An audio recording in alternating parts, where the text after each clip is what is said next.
مقتدی پہلی رکعت میں اگر امام کے پیچھے ہے تو بس اللہ اکبر کر کے وہ کھڑا رہے، کچھ بھی نہیں پڑھے، صرف پھر جب رکوع میں جائے گا تو تسبیحات پڑھے گا، پھر جب کھڑا ہوگا تو اس وقت بھی جب امام کہے گا سمع اللہ لمن حمدہ تو یہ کہے گا ربنا لک الحمد حمدا کثیرا طیبا مبارکا کما یحب ربنا ویرضی، نہ آئے تو رب سمع اللہ ربنا لک الحمد، اتنا ہی کافی ہے۔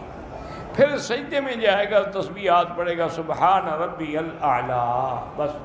اگر اکیلے ہوگا تو اللہ اکبر کے بعد سبحانک اللہم پڑھے گا، پھر اس کے بعد اعوذ باللہ من الشیطان الرجیم بسم اللہ الرحمن الرحیم، پھر فاتحہ پڑھے گا۔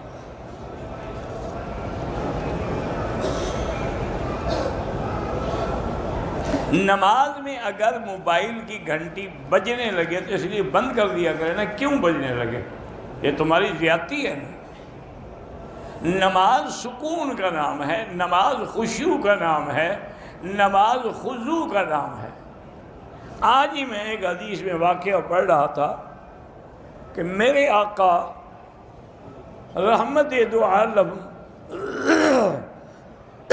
صلی اللہ علیہ وسلم سفر میں تھے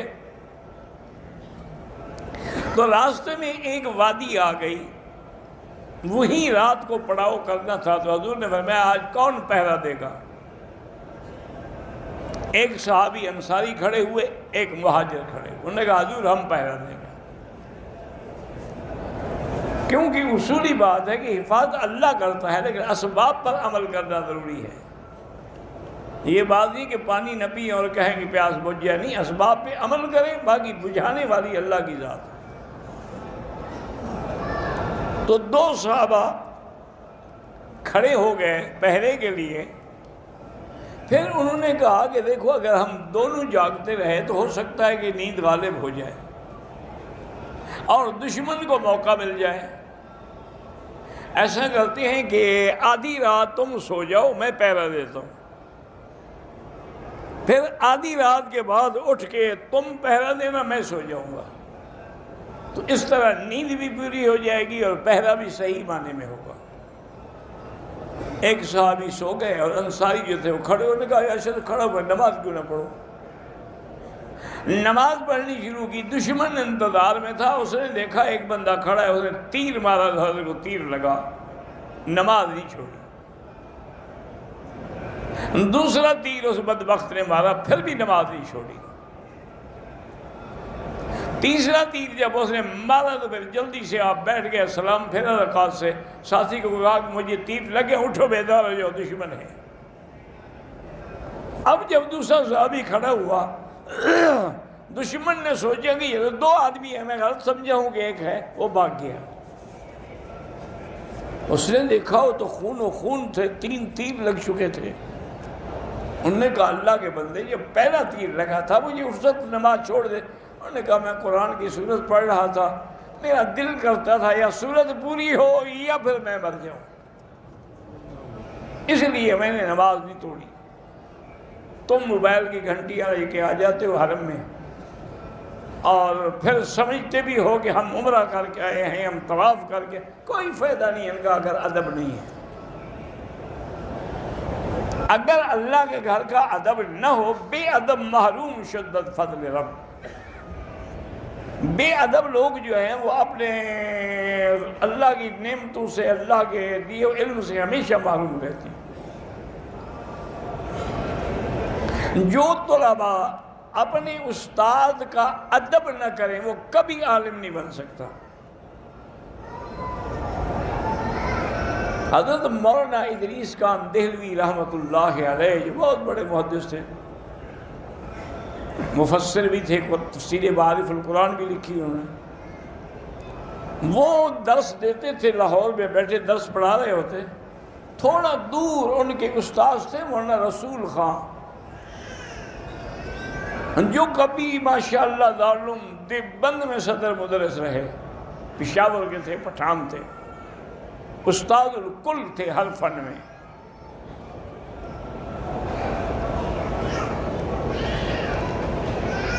تو ان کو جب دیکھتے نا جی تو وہ سبق چھوڑ کھڑے ہو جاتے. میں نے کہا حضرت جی سلام علیکم سلام علیکم. تو طلباء ہنستے کہ بوڑھا آدمی ہے, پر ان کو پتہ ہی نہیں, وہ تو جا رہے ہیں کس کو سلام کریں. کہتے ہاں ان کو پتہ نہیں, میں نے تو دیکھ لیا نا اپنے استاد کو, میں کیسے بیٹھ سکتا ہوں, میں نے تو ادب کرنا ہے, وہ نہ سنے نہ دیکھے. تو اس طرح ادب ہوتا تھا ان کے دلوں میں. اگر کوئی آدمی, آج کل تو تم قرآن کو بھی جوتے پہ رکھ دیتے ہو, تھیلی میں جوتے ہیں اس کے اوپر قرآن رکھا ہوا. ان کا یہ عالم تھا کہ اگر حدیث کی کتاب پہ کسی نے منطق کی یا فلسفے کی کوئی سلم یا قطبی یا کوئی کتاب رکھی, اٹھا کے کہتے کیا ظلم کر رہے ہو, حدیث پر اس کتاب کو رکھ رہے ہو, تمہیں ادب نہیں ہے. تو اس طرح کا ادب ہوتا تھا ان کے اندر. ہمیشہ یاد رکھیں کہ جب بھی حرم میں داخل ہوں موبائل کو فوراً سائلنٹ پہ کر دیں, تاکہ اگر کوئی کال آئے گی بعد میں دیکھ لینا. نماز میں دیکھنے سے تو نماز ختم, عمل کثیر ہے. البتہ یہ ہو سکتا ہے کہ اس کی گھنٹی ایسے کھڑے کھڑے بند کر دیں, دیکھیں نہیں, نکال کے دیکھو گے پھر تو تمہارے دونوں ہاتھ مشغول ہو گئے. اب جب دونوں ہاتھوں سے عمل کیا جائے تو حنفی مسلک میں تو عمل کثیر ہے, نماز باطل ہو جاتی ہے. اس لیے ہمیشہ احتیاط کریں خدا کے لیے, بڑے اہتمام سے. اور دیکھیں ابھی یہ آپ آیت پڑھ رہے تھے کہ مومن کی نشان یہ ہے کام کر کے, نیکی کر کے بھی ڈرتا ہے کہ قبول ہوگی کہ نہیں ہوگی. ایک دفعہ ایک اللہ والے آئے, مقام ملتزم پہ کھڑے تھے دعا کے لیے, تو ان سے آگے ایک آدمی اور بھی ملتزم کو لگا ہوا تھا. اچھا, خدا کی شان یہ ہے کہ دونوں اللہ والے تھے, صحیح معنوں میں اولیاء اللہ سے. اس نے سنا کہ آواز آتی ہے کہ ہٹ جاؤ میرے دروازے سے, تمہاری حاضری قبول نہیں ہے. انہوں نے ایک دفعہ سنا, دو دفعہ, تیسری دفعہ اس کو ہلایا, کہا اللہ کے بندے یہ اللہ کے جلال کا وقت ہے, تمہاری حاضری قبول نہیں ہو رہی, ہٹ جاؤ. انہوں نے کہا اچھا تم نے بھی سن لیا؟ انہوں نے کہا ہاں. انہوں نے کہا میں تو 16 سال سے سن رہا ہوں, ہم نے تو آج سنا ہے نا, ہٹ کے کہاں جاؤں گا, اور کوئی دروازہ ہے؟ جب اور دروازہ کوئی نہیں, مجھے کہہ دے ہٹ جاؤ, کدھر جاؤں؟ فوراً آواز آئی کہ تیری 16 سال کی عبادت منظور. تو اصل چیز وہ ادب ہے, وہ احترام ہے, جو آدمی کو اللہ قرآن کا ادب نہ ہو, حدیث کا ادب نہ ہو, کبھی سمجھ نہیں آئے گی. اس لیے ہمیشہ خیال رکھا کریں, اللہ نے چند دن دیے ہیں تو ادب سے گزاریں. بیٹے کا نام عزازیل تو نہیں رکھ سکتے, وہ شیطان کا نام ہے. اگر شوق بھی ہے تو اسرائیل رکھ لو, لگتا کہ لوگوں کے روح قبض کرے گا. کیا ہے, زمین پہ نام ختم ہو گیا, ہم آسمانوں پہ چلے گئے ہو کیا؟ بس لوگوں کے نام ہیں, کوئی جبرائیل, کوئی میکائیل, کوئی اسرائیل, کیا ہے؟ بس ان للہ و ان. ایک عمرہ ایک کے لیے ہوتا ہے, بہت کے لیے نہیں ہوتا. دعا سب کے لیے ہوتی ہے.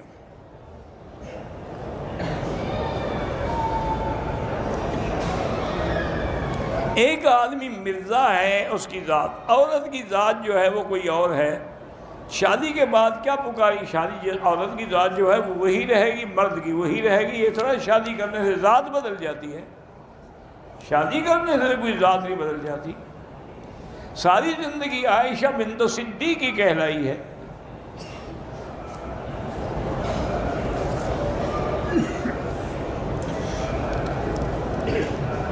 اب بیٹا حافظ قرآن ہے, پوری نمازیں نہیں پڑھتا, اللہ اس کو ہدایت دے, کوشش کریں کسی اللہ والے کے صحبت میں لے جائیں.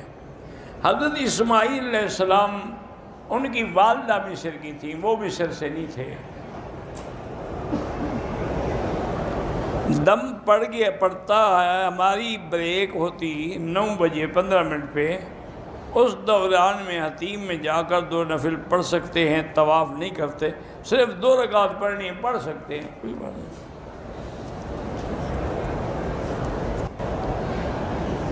کسی کے گھر جائیں تو اس سے واپسی پر بھی وہی السلام علیکم ورحمۃ اللہ، ایک السلام حاضری کا ہے، ایک جانے کا ہے۔ صلی اللہ علی سیدنا محمد و آلہ وسلم، یہ درود شریف پڑھیں، یہ بھی درست ہے۔ سر کے بال بیچیں حرام ہے، تمہارے پاس اللہ کی امانت ہے، تم مالک تھوڑے ہو اس بالوں کے۔ اللہ نے جو تمہیں دیا ہے، آنکھیں دی ہیں، ہاتھ دی ہیں، سب اس کی امانت ہے۔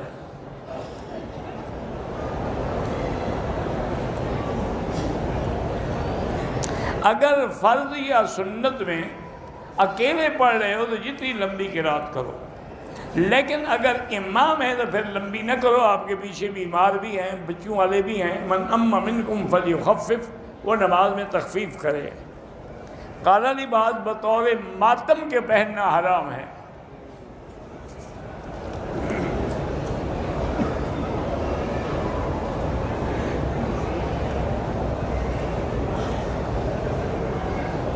ایک ذمہ دار باغات خشک ہونے کی خاطر، یعنی باغ سوکھ گئے، بجلی کا کنیکشن کے بغیر ٹرانسفر بیچنا چاہتا ہے، خرید سکتے ہیں، ٹھیک ہے، اب اس کے لیے بیکار رہے نا، باغ خشک ہو گئے، ختم ہو گئے، پانی آیا نہیں، تو اب وہ ٹرانسفر میں رکھ کے کیا کرے گا؟ اس لیے بہتر ہے کہ وہ بیچ رہا ہے۔ فرض نماز کے بعد اگر امام دعا کرے آپ آمین کہہ سکتے ہیں، اور علیحدہ علیحدہ بھی دعا مانگ سکتے ہیں۔ ذاتی گھر مل جائے دعا کرو، اللہ جنت کا گھر دے ہم سب کو۔ دنیا کا گھر مل گیا تو کیا ہے، اور نہ ملا تو کیا ہے۔ بہرحال وظیفے کے لیے استغفار پڑھو۔ اپنے لیے ہم اپنی تصویریں جمع کر کے البم بنا سکتے ہیں، بالکل حرام ہے۔ میت کو غسل دینے کے بعد تو نہیں ہے سرانے، لیکن دفن کرنے کے بعد سرانے کھڑے ہو کے آیت الکرسی اور اواخر جو ہے سورۃ بقرہ وہ پڑھ سکتے ہیں۔